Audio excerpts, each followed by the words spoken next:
Welcome to the Missouri Leadership Development System On-Demand Principal Leadership Series. I'm Mike Rutherford, and I'm happy to be your host and guide for this on-demand series. The MLDS, Missouri Leadership Development System, is a comprehensive set of professional learning experiences designed by and for Missouri school leaders. This on-demand series is intended to preview, complement, and introduce a few of the nearly 100 leadership lessons that are contained in the Missouri Leadership Development System curriculum. Each episode of our on-demand series will have three components: a short video where I attempt to explain the leadership concept, a PDF file of written materials that will support each lesson, and a podcast so that you can engage with each leadership lesson in a mobile fashion should you decide to do that. We hope you'll find this on-demand series not only convenient and accessible, but also powerful and productive. Information on how you can engage in the full spectrum of MLDS leadership learning can be found at dese.mo.gov. There's also a complete listing of all of the MLDS specialists for your region in the PDF file that accompanies each episode. Thank you for participating. Welcome to the MLDS On-Demand Principal Leadership Series. This is Episode 8, Organized Abandonment, Finding the Fuel for School Improvement. In the words of the renowned management consultant Peter Drucker, all living organisms must have a functioning system of elimination or they will soon perish. Now let's just think about that biological metaphor for a moment. It's true, isn't it? Even though it's not the most glamorous of physical systems, any living organism that doesn't have the ability to eliminate waste will soon become toxic and perish. And that's a bit of a harsh idea, but it has great application to us as education leaders as well. You know, in schools, it's common, isn't it, for school and district leaders to continue to add on every year new programs, new higher expectations, without first determining what will be left undone to free up the needed resources for the new work. A little bit more from Peter Drucker. Now, there are other authors who are great contributors to this particular field of change leadership, and many of them are educational authors. But Drucker is probably the preeminent spokesperson. In fact, the term organized abandonment is a Druckerism. So a little bit more from Peter Drucker, who in 2002 by George W. Bush was awarded the Presidential Medal of Freedom at age 93. He was an Austrian-born management consultant, author, and educator, author of 39 books.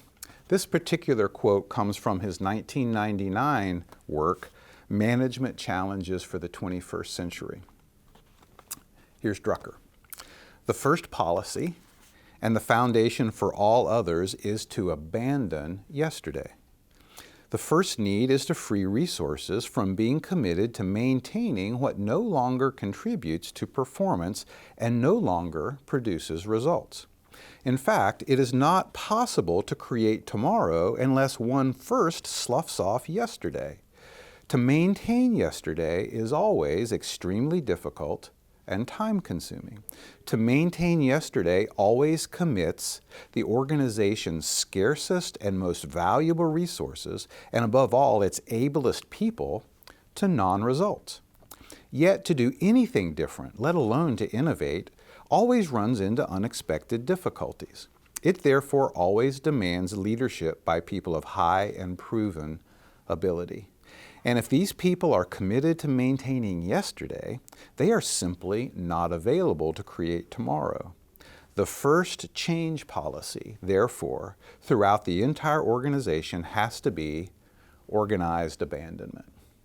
So Drucker, in promoting this notion of not just abandoning things when you need resources to do the next new thing, but doing it in a strategic, intentional, organized manner, really was one of his fortes in change leadership.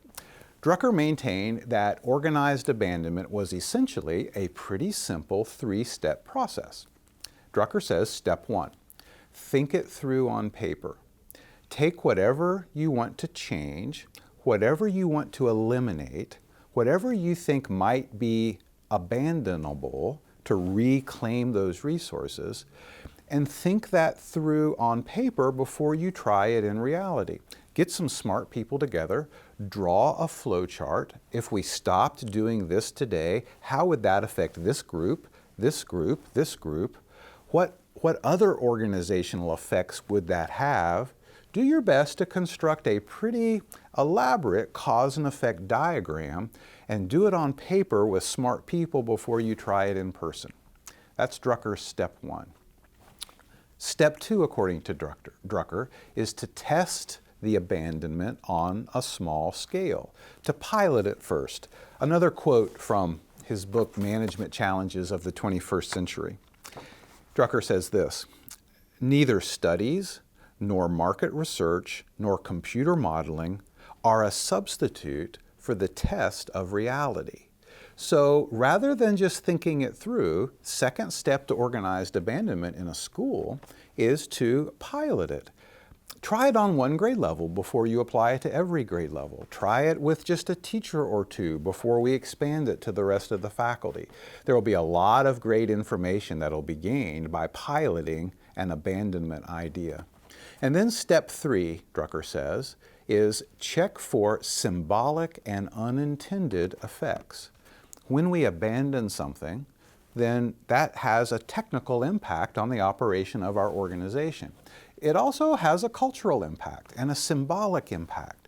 So make sure that the effects of the abandonment are well understood well before the abandonment is instituted, especially the symbolic and unintended effects.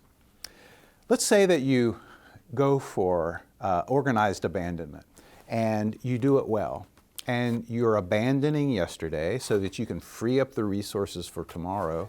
And let's say you're successful and you free up some resources. Drucker says, here are some principles for successful deployment of those resources.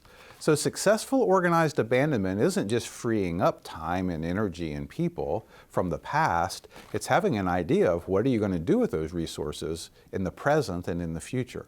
So principle number 1, Drucker says, is this: check your sequence.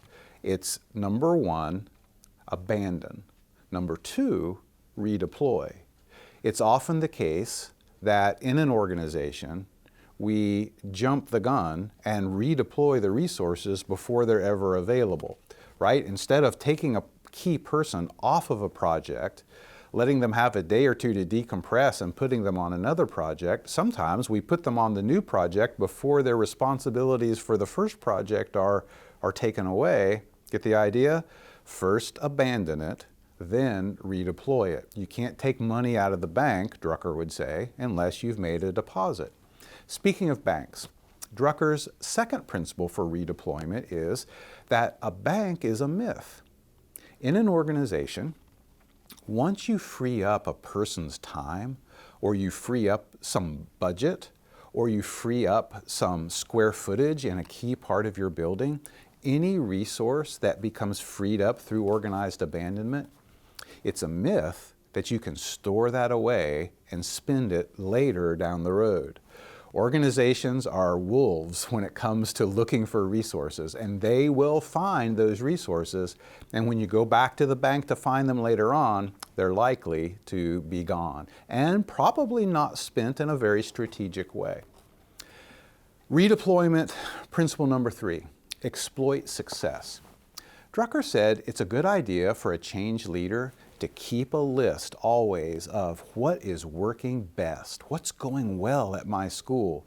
If I get an extra $500 in the budget, if I get an extra 5 days of time in someone's contract, if I get a little bit of new technology, I should already know where am I going to redeploy that. Redeploy resources to the places in your organization that are experiencing